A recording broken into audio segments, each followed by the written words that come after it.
bulbs instead of resistors for more clear and easy explanation. The bulbs R1 and R2 are in series, R3 and R4 are in series, but this combination and this combination are in parallel with each other. It can also be, this circuit can also be called as a two series parallel combination circuit. I have used three types of bulbs in here: 100 watts bulb, 60 watt bulb and a 40 watt bulb. 100 watt bulb has a resistance of 38 ohms, the 60 watt bulb has a resistance of 66 ohm and the 40 watt bulb has a resistance of 97 ohms.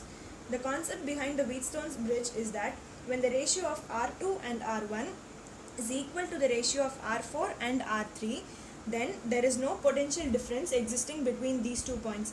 This means that when there is no potential difference, no current flows through this path. When no current flows through this path, this bulb does not get excitation, and so this does not glow.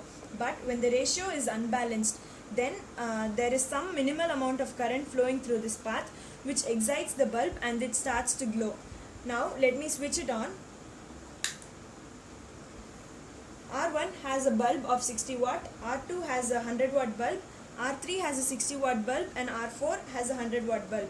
You may have guessed that the ratio between R2 and R1 is equal to the ratio between R4 and R3.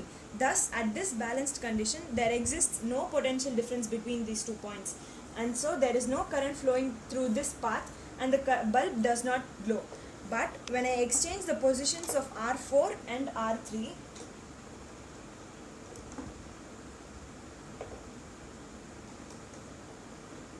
you can see that these bulbs start glowing, and in turn the bulb in the middle also starts glowing.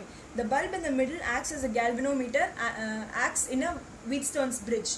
This plays the role of a galvanometer in a Wheatstone's bridge. So when I exchange the position of the bulb, an imbalance was created, and due to the imbalanced condition, the current flows through this path and this bulb starts to glow.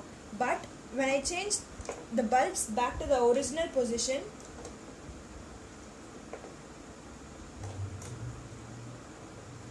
all the 4 bulbs glow, and this condition is a balanced condition. So as usual, no current flows through this path and the bulb does not seem to glow.